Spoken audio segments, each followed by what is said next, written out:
এই সূরা তেলাওয়াত যারা করবে তাদের অনেক ফজিলত। এক নাম্বার ফজিলত হচ্ছে এই সূরাটা মানিআতুন মিন আযাবিল কবর। এই সূরা যারা তেলাওয়াত করবে তাদের কবরের আযাব হবে না। কবরে যাওয়া লাগবে কি লাগবে না? যাওয়া লাগবে না। কার কার হাত তোলেন? একজনও নাই।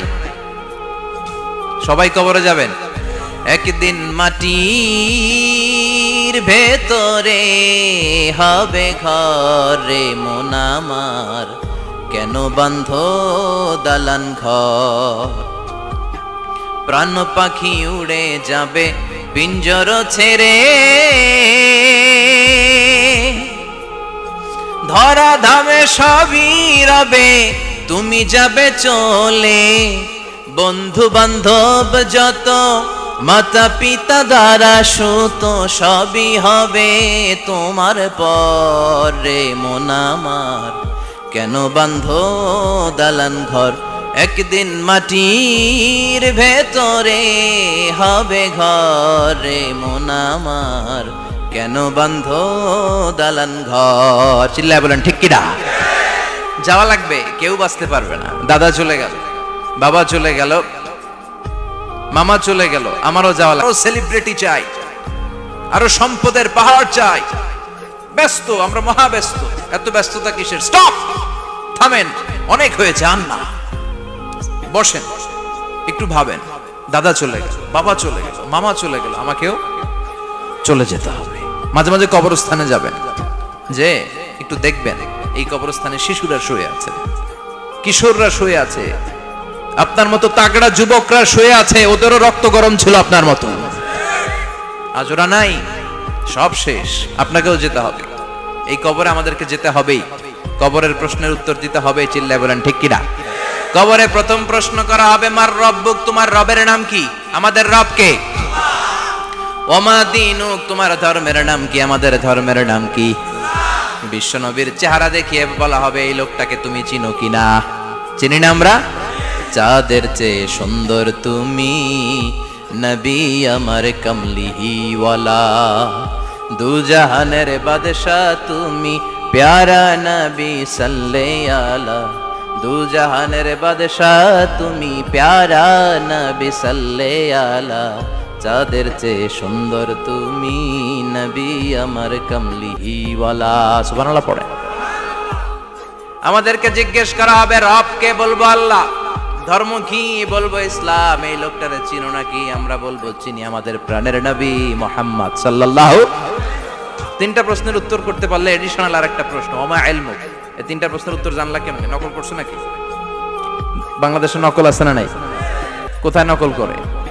হ্যাঁ, কিছু লিজেন্ড আছে দেখি, একেবারে জামার ভিতরে নকল, টুপির ভিতরে নকল, স্কেলের ভিতরে নকল, মৌজার ভিতরেও নকল।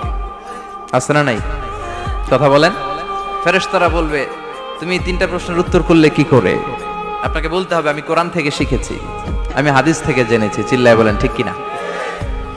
তখন ফেরেশতারা বলবে, আহলান ওয়া সাহলান, মারহাবান, কংগ্রাচুলেশন, তুমি উত্তর করতে পেরেছো। ইফসাহু লাহু কবরুহু ৭০ যিরান, আপনার কবরটারে ৭০ হাত লম্বা বানিয়ে দেয়া হবে। ইফতাহু লাহু বাবুন ইলাল জান্নাহ, জান্নাতের দিকে দরজা করে দেয়া হবে। ইউলবাসু মিন লিবাসিল জান্নাহ, জান্নাতের পোশাক পরিয়ে দেয়া হবে।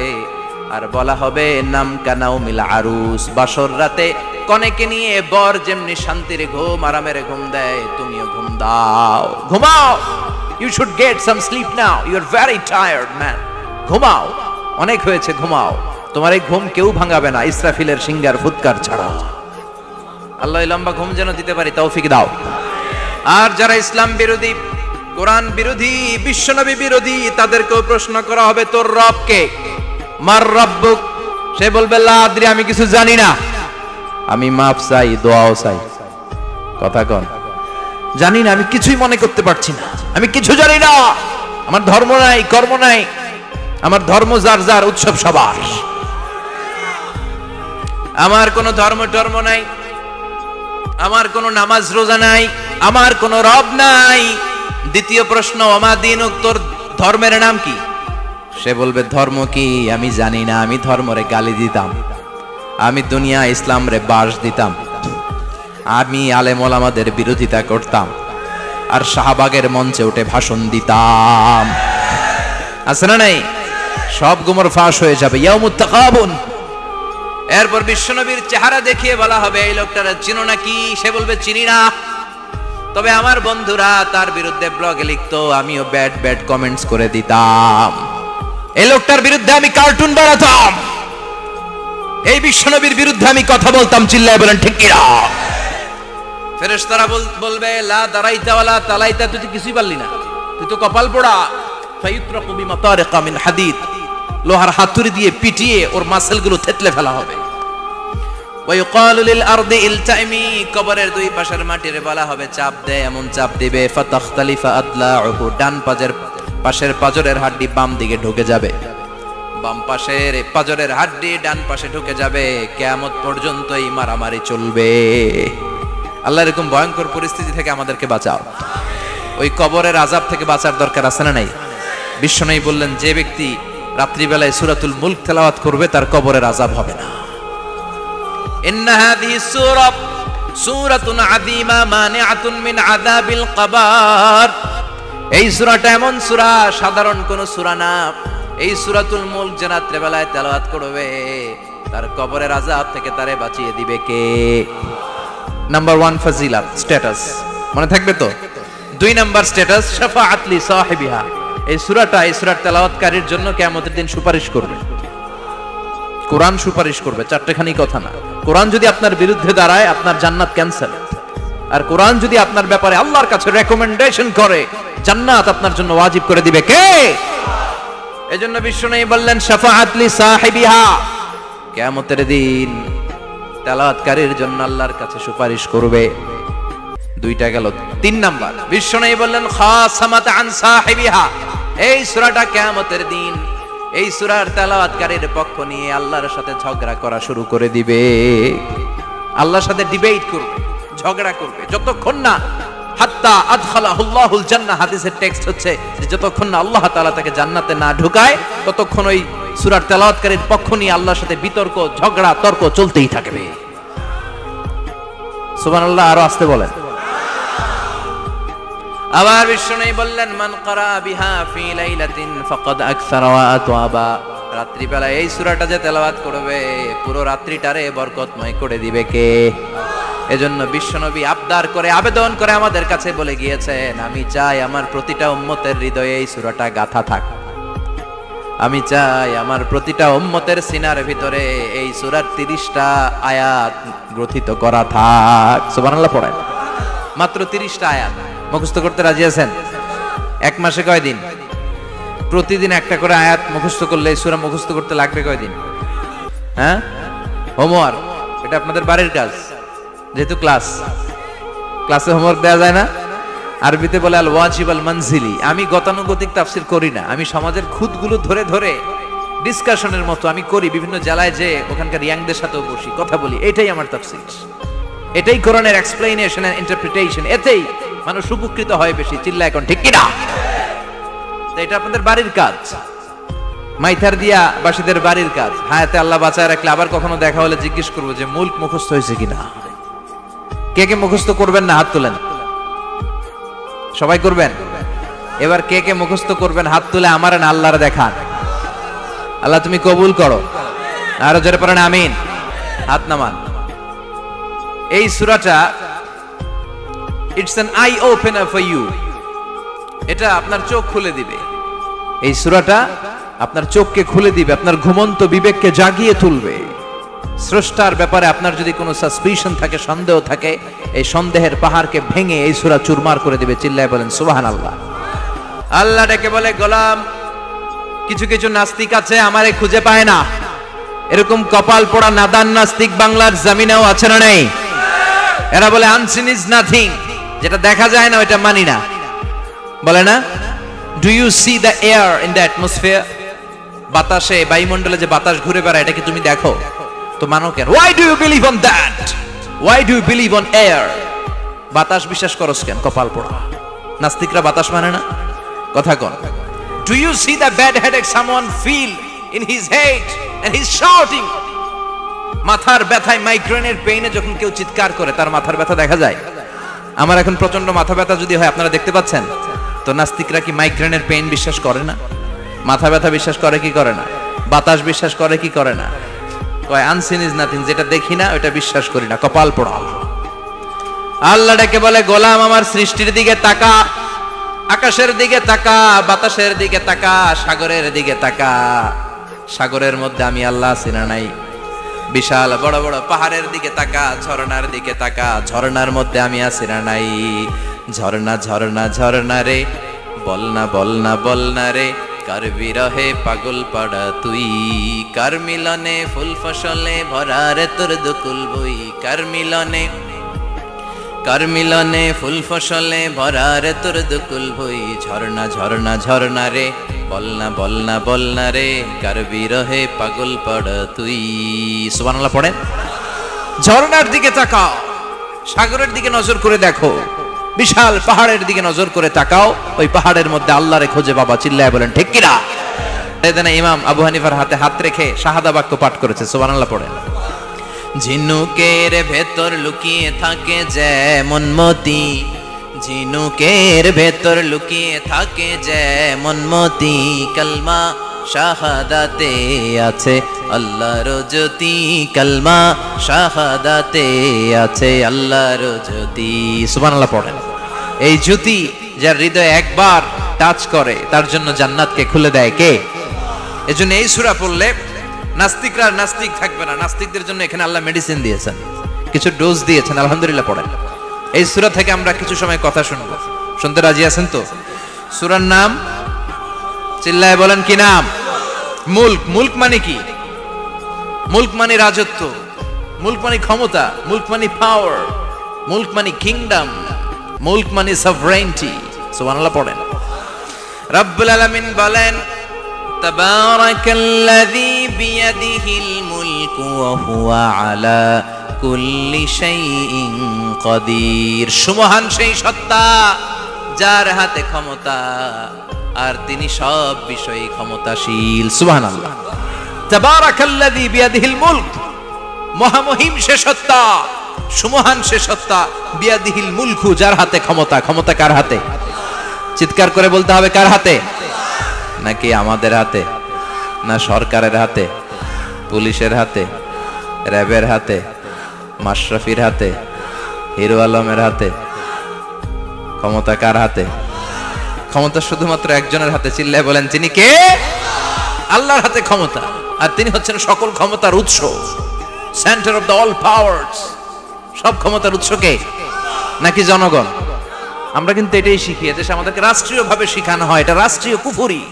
সকল ক্ষমতার উৎস জনগণ নয়, সকল ক্ষমতার উৎস কে?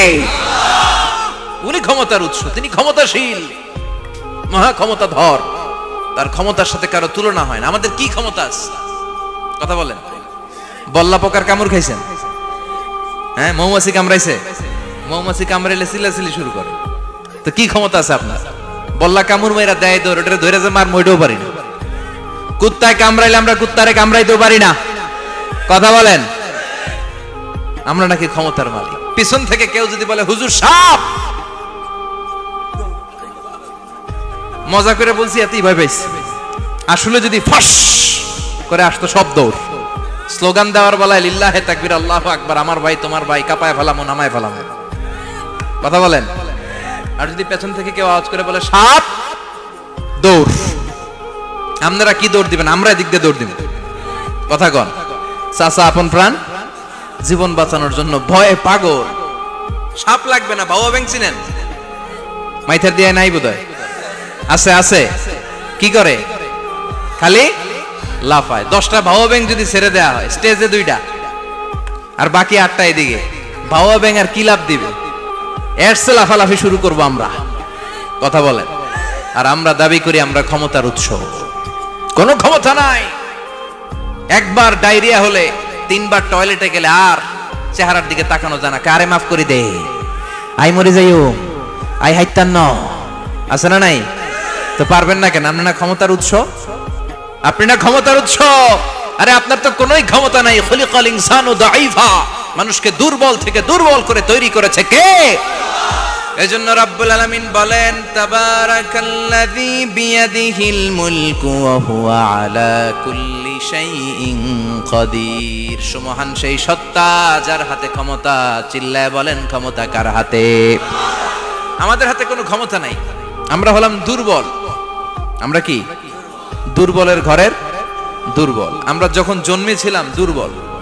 আমার ছোট্ট একটা মেয়ে আছে, আমি অবাক হয়ে থাকি যে আমিও তাইলে ছোটবেলায় এরকম ছিলাম, না খাওয়ালে খেতে পারে না, পেশাব পায়খানা করে, ঘর নষ্ট করে, বমি করে, দাঁড়াতে পারে না, শুইতে পারে না, লালা পড়তে থাকে, ক্লিন করতে হয়, সব সময় তাকে আল্লাহর আদেশে দেহে ঢুকে আল্লাহর আদেশে বের হয়ে যায়, ঠিক কি না? এই যে ছোট্ট বাচ্চাটার দেহের ভিতরে যে রুহু ঢুকলো, কে দিল? 120 দিনের আগে মানব শিশুর দেহের ভিতরে কিন্তু রুহের ফুৎকার হয় না। সহিহ বুখারীর বর্ণনা 40 40 40 340 কত কথা বলেন? প্রথম 40 থাকে নুতফা, তারপরের 40 হয় আলাকা, তারপরের 40 হয় মুদগা, sperm drop, blood clot and then the little flesh. ছোট্ট নাপাক পানি ছিলাম, শুক্রাণু ছিলাম। আমরা কি ছিলাম? শুক্রও ছিলাম না, শুক্রাণু, শুক্রের অণু। এক ফোঁটা শুক্রের মধ্যে 20 কোটি অণু থাকে। ওই 20 কোটির একটা ছিলাম আমি আর আপনি। সুবহানাল্লাহ বাড়িতে গিয়ে বললেন। ডিম্ব আমরা ছিলাম না, আমরা ছিলাম ডিম্বাণু। ডিম্বের এই ডিম্বাণু আর শুক্রাণু দুইটা মিলে আল্লাহ আমাদেরকে বানায় ফেললেন জাইগট। সেখান থেকে এমব্রয়ো, তারপরে আস্তে আস্তে ইনিশিয়াল স্টেজগুলো শেষে একটার পর একটা স্টেজ পার করে তিনি আমাদেরকে বানালেন আলাকা। সেখান থেকে মুদগা, আমাদের দেহের ভেতরে তিনি স্কেলিটন ভরে দিলেন, কঙ্কাল, মাথার স্কাল দিলেন, খুলি দিলেন, নাক কান গলা দিলেন, আমার রেসপিরেটরি সিস্টেম চালু করে দিলেন। কত ছোট ছিলাম আমি, ক্ষুদ্র ছিলাম আমি। ফালয়ানজুরিল ইনসানু মিম্মা খুলিকা, খুলিকা মিম্মা ইন দাফিক। মানুষের উচিত তার সৃষ্টি প্রক্রিয়ার দিকে নজর করে তাকানো। বাবার পিঠ থেকে সবেগে নির্গত হওয়া পানি দিয়ে মায়ের পেটে তোমারে ঢুকায় দিল কে? নাপাক পানি থেকে ছোট্ট ব্যাঙ্গাচির মতো ছিলাম, জোকের মতো মায়ের জরায়ুর দেয়ালে লেগেছিলাম। সেখান থেকে বড় করতে করতে আমার রেসপিরেটরি সিস্টেম, আমার হেয়ারিং সিস্টেম, আমার সব সিস্টেমগুলো তিনি আমার দেহের ভিতরে সেট করে দিল। চিল্লায় কোন সুবহানাল্লাহ।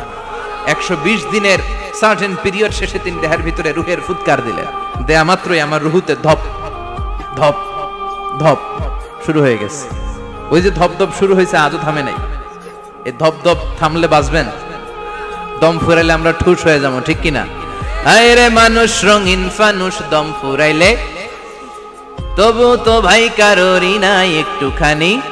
আয় রে মানুষ রঙিন ফানুষ, রঙিন ফানুষ, আয় রে মানুষ। সুবহানাল্লাহ বলেন।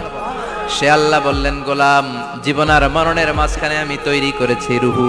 পৃথিবীর বিজ্ঞানীরা সব বানাতে পারে, কম্পিউটার বানাতে পারে, প্লেন বানাতে পারে, হেলিকপ্টার বানাতে পারে, রকেট বানাতে পারে, কিন্তু গোটা বিশ্বের সব বিজ্ঞানীরা মিলে কি রুহু বানাতে পারে নাকি? কথা বলেন। গত বছর সোফিয়া নামে একটা রোবট আসছিল না? কথা কন। ওটা মাথা উঁচু করে নিচু করে কথা বলতে চায়, মানুষের মতো হতে চায়। আসলে কি মানুষ? ওটার মধ্যে কি রুহু আছে? রুহু বানাইতে পারবে কেউ? এই রুহু নিয়ে যে কত গবেষণা, মুমূর্ষ রোগীদের উপর গবেষণা চালিয়েছে অনেক। বুলেট প্রুফ গ্লাসের ভিতরে মুমূর্ষ রোগীকে রেখে রেখে তারা চেক করতে চেয়েছে আমেরিকান বিজ্ঞানীরা যে রুহু কোন দিক দিয়ে বের হয়। তারা ওজন করে দেখে, মানুষ মরে গেলে কোন লাশের ওজন বেড়ে যায়, কোন লাশের ওজন কমে যায়। যেটাতে কমে গেছে 2-1 কেজি কমে যায়, তার অবাক। কিরা আগে ছিল 80 কেজি, এখন হচ্ছে 78 কেজি, তার মানে 2 কেজি না, এটাই রুহু। এটাই কি? এটা হচ্ছে গবেষণার ধাপ। অনেকগুলো মডিউল তারা আনে, অনেক মুমূর্ষ রোগীকে গ্লাস ফিটিং করা, ইন্টেনসিভ কেয়ারে রেখে তারা অবজার্ভ করে, আর অক্সিজেন মাস্ক খুলে দিয়ে তারা দেখে যে লোকটা ছটফট করে কিভাবে মরে। মরার আগে ওজন মাপ ছিল 80 কেজি, মরে গেছে পরে আবার ওজন দিয়ে দেখে 78 কেজি। কমছে কয় কেজি? বিজ্ঞানে কয় পাইছি। সবাই কয় কি পাইছো? কয় রুহু। কই পাইলেন? কয় আগে 80, এখন 78, 2 কেজি। রুহুর ওজন কয় কেজি? তো বিজ্ঞানীদের সিস্টেম হচ্ছে যে কোনো একটা বিষয়ের উপর গবেষণা চালালে তারা পূর্ণাঙ্গ ডিসিশনে পৌঁছতে পারে না। They couldn't jump to the final conclusion just on one module, based on one module. They cannot do it. তাদের অনেকগুলো মডিউল আনতে হয়। তারা আবার নমুনা আনলো আরেকটা। মুমূর্ষ রোগী, অক্সিজেন চেম্বার লাগানো, মাস্ক লাগানো, এটা খুলে ফেললে মরে যাবে। বুলেট প্রুফ করা গ্লাসের ভিতরে ঢুকিয়ে এটার ওজন মাপ, এটার ওজন 60 কেজি। এবার মাছ খুলছে ছটফট ছটফট করে, এটা শেষ। এবার মাপ দেখ, এবার মাইপা দেখা গেছে 63 কেজি। কয় কেজি বাড়ছে? এক একটার এক এক সিস্টেম হয়েছে, কোনোটা কমে, কোনোটা বাড়ে, কোনোটা কিচ্ছু হয় না। সবাই কয় তাইলে আপনি রুহু পাইলেন কই? আগেরটা কম ছিল, মনে করছিলেন 2 কেজি কমছে, ওইটাই রুহু, এখন 3 কেজি বাইরে গেছে, মিলাইবেন কি দিয়া? কথা কন। আল্লাহ ডেকে বলে, গোলাম কিয়ামত পর্যন্ত একটার পর একটা মুমূর্ষু রোগীকে বুলেট প্রুফ গ্লাসের ভেতরে ঢুকাতে পারবি, গবেষণা করতে পারবি, মাগার রুহু খুঁজে পাবি না। চিল্লায় বলেন ঠিক কিনা? কারণ এই রুহুর মালিক কে?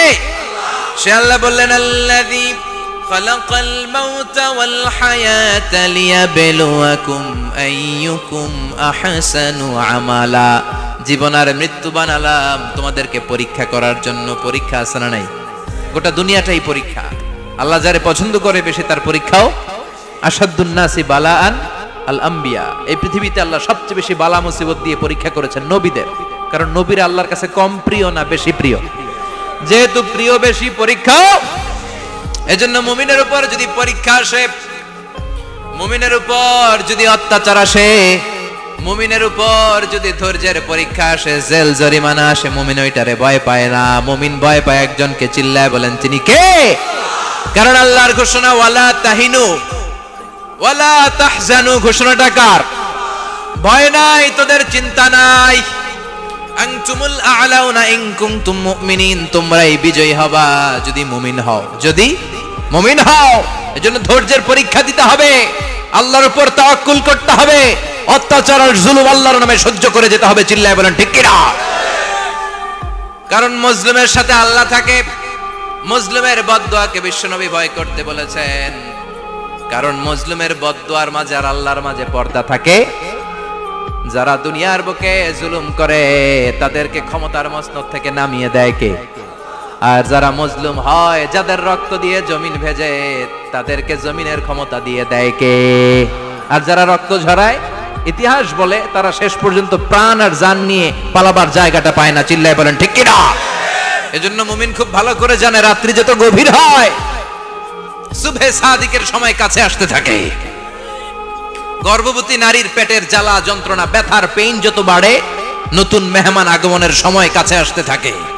তেমনি ইসলামের পক্ষের শক্তির উপর যদি অত্যাচার, অনাচার, স্টিম রোলার বেড়ে যায়, এটা প্রমাণ করে ইসলামের বিজয়ের সময় কাছে আসতে শুরু করেছে। চিল্লায় বলো ঠিক কিনা? এজন্য রাব্বুল আলামিন ডেকে বলেন, গোলাম লিয়াবলুয়াকুম আইয়ুকুম আহসানু আমালা। কে ভালো আমল করো, কে খারাপ আমল করো, এজন্য আমি জীবন মরণ তৈরি করেছি। চিল্লায় কোন ঠিক কিনা? এরপর আল্লাহ বললেন, ওয়ালাকাদ যায়্যানাস সামাআদ দুনিয়া বিমাসাবিহা ওয়া জাআলনাহা রুজুমান লিশ-শায়াতিন। সুবহানাল্লাহ বলেন। ওয়ালাকাদ যায়্যানাস সামাআদ দুনিয়া। মাইকম্যান কোথায়? সাউন্ডটা বাড়াও। এত দুর্বল কেন তোমার সাউন্ড? মনে হচ্ছে আমি মাইক ছাড়া কথা বলছি। সাউন্ডটাকে স্ট্রং করো।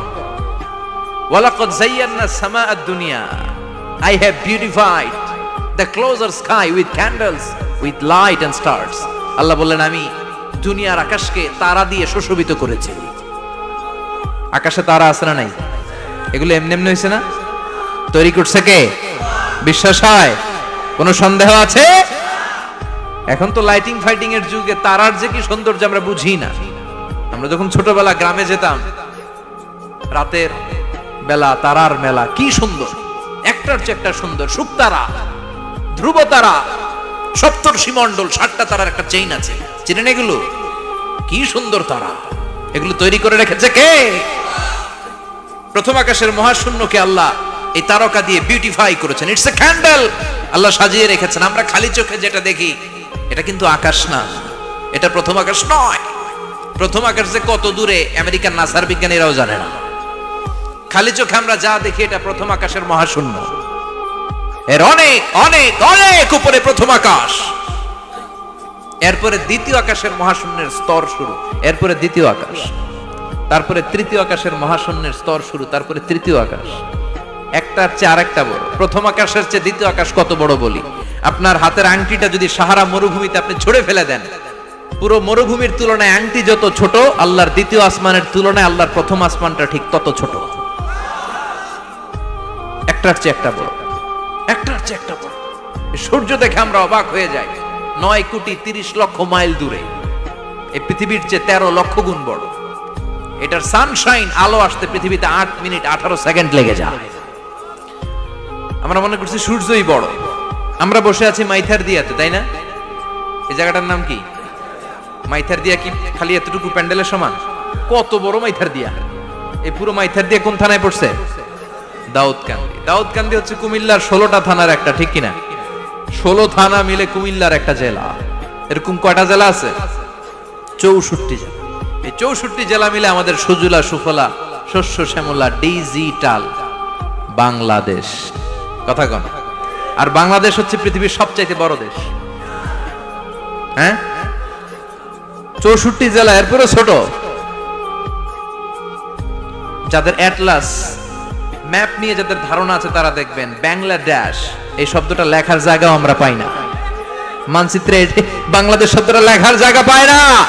বিআরএ উঠে যায় ইন্ডিয়ার উপর, আর ডিএসএচ উঠে যায় আবার ইন্ডিয়ার উপর। মাঝখানের দুইটা অক্ষর বাংলাদেশের উপরে পড়ে। চিল্লায় বলেন ঠিক কিনা? কত ছোট দেশ। পাশের ইন্ডিয়া 20-25 গুণ বড়। ইউরোপ আমেরিকার অনেক দেশ আছে, আমেরিকায় বাংলাদেশের চেয়ে 100 গুণ বড়। কানাডা কয়েকশো গুণ বড়। রাশিয়া কয়েকশো গুণ বড়। এরকম প্রায় 200 দেশ নিয়ে পৃথিবীর স্থলভাগ, আর 70 ভাগ হচ্ছে শুধু পানি। এই সব মিলে আমাদের এই পৃথিবী। আর এত বড় পৃথিবীর চেয়েও নাকি সূর্য 13 লক্ষ গুণ বড়।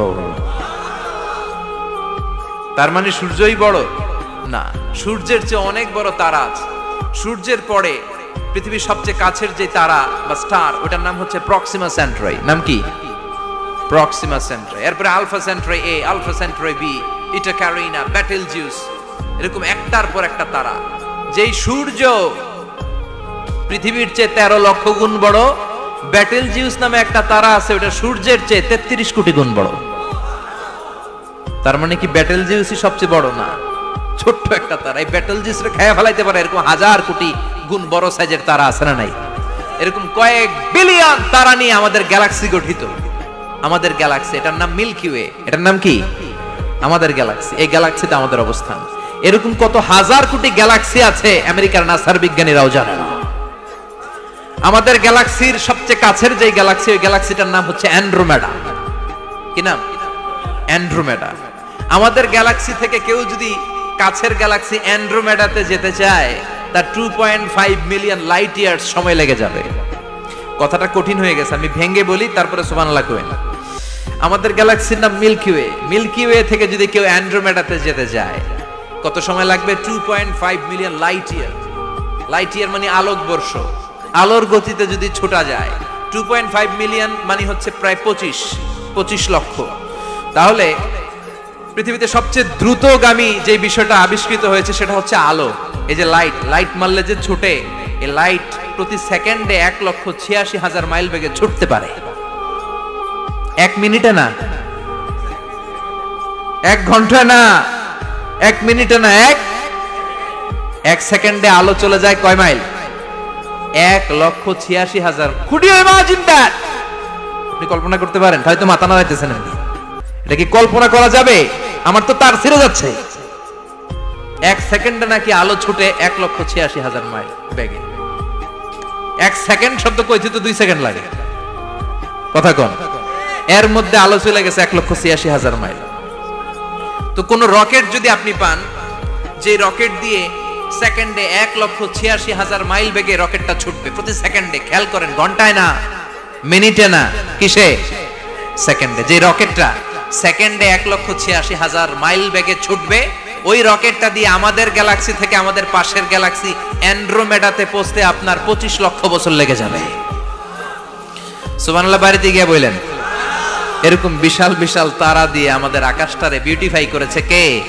এজন্য আল্লাহ বললেন, ওয়ালাকাদ যায়্যানাস সামাআদ দুনিয়া বিমাসাবিহা ওয়া জাআলনাহা রুজুমান লিশ-শায়াতিন। আমি এই দুনিয়ার আকাশটারে সুন্দর সুন্দর তারকারাজি লাইটের মতো সেটিং করে সুশোভিত করেছি। আবার এই তারকা দিয়ে আমি শয়তানদেরকে প্রহারও করেছি। সুবহানাল্লাহ। শয়তানদেরকে আল্লাহ তারা মেরে আঘাত করে। সুবহানাল্লাহ বলেন। এরপরে এই সূরার প্রথম রুকুর শেষে আল্লাহ বললেন, وأسروا قولكم أو اجهروا به إنه عليم بذات الصدور ألا يعلم من خلق وهو اللطيف الخبير আল্লাহ বললেন وأسروا قولكم তোমরা যদি গোপনে কথা বলো أو اجهروا به কিংবা স্পষ্ট করে বলো সব শুনে কে আপনি যেমনি বলেন শুনবে কে বলেনই নাই শুধু মনে মনে ভাবছেন শুনবে কে সুবহানাল্লাহ কইবেন না সাত আকাশের উপরে আরশের উপরে তার অবস্থান সাত জমিনের নিচে কোন গোপনতম প্রকোষ্ঠে কোন ছোট্ট বাক্সের ভেতরে যদি কোনো পিঁপড়া পিপিলিকা নীরবে হেঁটে যায় আল্লাহ বলে আমি ওই পিঁপড়ার হেঁটে চলার পায়ের আওয়াজটাও শুনতে পাই এজন্য কেউ যেটা শোনে না শুনে কে এরপর আল্লাহ বললেন হুয়াল্লাযী জাআলা লাকুমুল আরদা যালুলান ফামশু ফি মানাকিবিহা ওয়া কুলু মির রিজকি ওয়া ইলাইহিন নুশুর সুবহানাল্লাহ বলেন আল্লাহ ডেকে বললেন গোলাম তোমাদের জন্য জমিনটারে আমি বিছানা বানিয়েছি আল্লাযী জাআলা লাকুমুল আরদা ফিরাশা জমিনটারে বিছানা বানিয়েছে কে এই বিছানার মতো সমতল জমিন দিয়ে তোমরা হেঁটে বেড়াও চলে বেড়াও হেলে দুলে পড়ার সুযোগ নাই ঠিক কি না এই যে মাইথার দিয়ার আজকের যে ময়দান এটা যদি বিছানার মতো সমান না হয়তো বসতে পারতেন কথা কোন এই ময়দানের প্যান্ডেলের এদিক দিয়ে উঁচা এদিক দিয়ে গর্ত এদিক দিয়ে নিচা এদিক দিয়ে খাড়া কেমন হইতো কথা কোন কেউ আমারে দেখতো কেউ দেখতো না কেউ দাঁড়াইয়া কেউ বৈশা আছে না নাই কিন্তু জমিনটারে সমতল বানালো কে আপনি যদি বিমান থেকে যদি আপনি দেখেন বিমানের গ্লাস দিয়ে জানলা দিয়ে যদি আপনি নিচের দিকে তাকান আপনি দেখবেন মনে হবে পুরো জমিনটাকে আল্লাহ সবুজ কার্পেট দিয়ে কার্পেটিং করে রেখেছে এই সৌন্দর্য দিয়েছে কে আবার রব্বুল আলামিন বলেন জমিনটারে সমান দেখে কার্পেটিং দেখে মনে করো না তোমরা বেঁচে গিয়েছো আমার দেয়া বিধান আমার জমিনে যদি কায়েম করতে না পারো এই কার্পেটিং করা জমিনের ভেতরে আযাব আছে না নাই এই পুরো জমিনের ভেতরে আছে আগুন আর আগুন আগ্নেয়গিরির অগ্নুৎপাত জ্বালামুখে বিস্ফোরণ করে দিয়ে গোটা বিশ্বটারে মুহূর্তে মেসাকার করে দিতে পারে কে এজন্য আল্লাহ ডেকে বললেন গোলাম আমিনতুম মান ফিস সামাই আন ইয়াখসিফা বিকুমুল আরদা ফাইযা হিয়া তামুর তোমরা কি ভেবেছো নাকি বেঁচে যাবা আমি চাইলেই পুরো জমিনটারে কাঁপিয়ে দিতে পারি আয়াখসিফা বিকুমুল আরদ খাসাফ মানে ল্যান্ডস্লাইড খাসাফ মানে কি ল্যান্ডস্লাইড ভূমিধস ভূকম্পন আর্থকোয়েক আছে না নাই বাংলাদেশে তো ভূমিকম্প হয় না না টের পাইছেন মাঝে মাঝে মাঝরাতে হয় না 3টার দিকে নিজেই দৌড় দিমু না বাচ্চারা লইয়া দৌড় দিমু লুঙ্গি পইরা দৌড় দিমু না লুঙ্গি ছাড়া দৌড়ামু কথা কম এই ভূমিকম্প আছে না নাই আল্লাহ বলে মনে করো না জমিনটা সমতল কার্পেটিং করে দিয়েছি এই কার্পেটিং এর ভিতরেও আগুনের দলা আছে না নাই আবার আল্লাহ বললেন আমিনতুম মান ফিস সামাই আন ইউরসিলা আলাইকুম হাসিবা নিচে যেমনি কার্পেটিং করা জমিনের ভেতরে অগ্নুৎপাত রেখে দিয়েছি মাথার উপর থেকে আযাব দেওয়ার সুযোগ আছে না নাই চাইলে আল্লাহ অগ্নি বৃষ্টি দিতে পারে আগুন বৃষ্টি দিতে পারে থান্ডার বজ্রপাত দিতে পারে আপনারা লূত আলাইহিস সালামের কওমের নাম শুনেছেন তারা হোমোসেক্সুয়ালিটি সমকামিতা করত ফলে আল্লাহ তাআলা বিশাল এক চিৎকার মেরে সাইয়েদনা জিবরাইলের মাধ্যমে পুরো জমিনটারে শেষ করে দিলেন ফাজআলনা আলিয়াহা সাফিলাহা ওয়া আমতারনা আলাইহিম হিজারাতাম মিন সিজিল তাদের অপকর্মের কারণে জর্ডানের ওই এলাকাটাকে আল্লাহ বললেন জিবরাইল এলাকাটারে হাতে তুলে নে আকাশের উপরে তুলে পুরো এলাকা সহ মানুষ সহ জমিনের মধ্যে গেড়ে দে জমিনের নিচের মাটি উপরে নিয়ে গেল কে উপরের মাটি নিচে নিয়ে গেল কে পুরো জায়গাটা এখন ডেড সি হয়ে গেছে কি সি ডেড সি নাম শুনেন নাই বোধহয় আজকে শুনে রাখেন এটারে বলে মৃত সাগর এটা গজবের জায়গা ওখানে মানুষও ডুবে না লবণের ডেনসিটি সল্টের ডেনসিটি এত হাই এই পানির মধ্যে এত গজব এর মধ্যে কোনো মাছ জন্মায় না চিংড়ি জন্মায় না কাঁকড়া জন্মায় না ব্যাং হয় না শ্যাওলা হয় না কিচ্ছু বাঁচে না এটা গজবের জায়গা চিল্লায় বলেন ঠিক কিনা যে আল্লাহ জর্ডানের এলাকাটারে ধ্বংস করে দিল ওই আল্লাহ আজও আছে না নাই এর জন্য নিজ দিয়ে তিনি যেমনি আযাব দিতে পারেন ভূমিকম্প দিতে পারেন জলোচ্ছ্বাস দিতে পারেন উপর থেকে তিনি শিলাবৃষ্টি দিতে পারেন কি পারেন না মাইথার দিয়ে কখনো শিলাবৃষ্টি হয়েছিল হ্যাঁ ফসল ক্ষেত শেষ করে দেয় না ছাগল টাগল মরে যায় ছাগল যদি ইয়েতে থাকে ক্ষেতের মধ্যে বড় শিলা মাথায় পড়লে শেষ মানুষও শেষ টিনের চালও শেষ কথা কন এরপরে আল্লাহ যদি উল্কা বৃষ্টি পাঠায় উল্কা যদি পড়ে কই যাবেন কোথায় যাবেন আপনি উল্কা চিনেন মহাশূন্যে বিশাল পাথরের খণ্ড ঘর্ষণ খেয়ে পৃথিবীর ভেতরে ঢুকে যায়। এই পৃথিবীতে সবচেয়ে বড় উল্কাপিণ্ড পড়েছে সাউথ আফ্রিকা। সাউথ আফ্রিকার একটা সিটি আছে হোবা সিটি। এই হোবা শহরে 60 মেট্রিক টন ওজনের একটা উল্কা পড়েছিল, যেখানে পড়েছে পুরো জায়গাটা বিশাল খাদ হয়ে গিয়েছে। এরকম একটা উল্কা যদি এখানে পড়ে আজকে, বাঁচার উপায় আছে? যে বিল্ডিং এ আমরা থাকি, রাত্রে বেলায় ঘুমাই আর ধুম্মা চলে ধুম দেখি রাতে, ওই বিল্ডিং এ যদি একটা পড়ে, কথা কন, ডান্স ক্লাব গুলার উপর যদি পড়ে, পতিতালয় যেগুলা আছে ওগুলা যদি পড়ে, যেই হোটেল গুলার মধ্যে আকাম কুকাম হয় ওইটার উপর যদি পড়ে, নাকি আল্লাহর এখন দেওয়ার ক্ষমতা নাই? কথা কন। তার মানে বেঁচে গেছো, পার পেয়ে গেছো মনে করো না, নিচ দিয়েও আযাব আছে, উপর দিয়েও আযাব আছে। চিল্লায় বলেন ঠিক কিনা?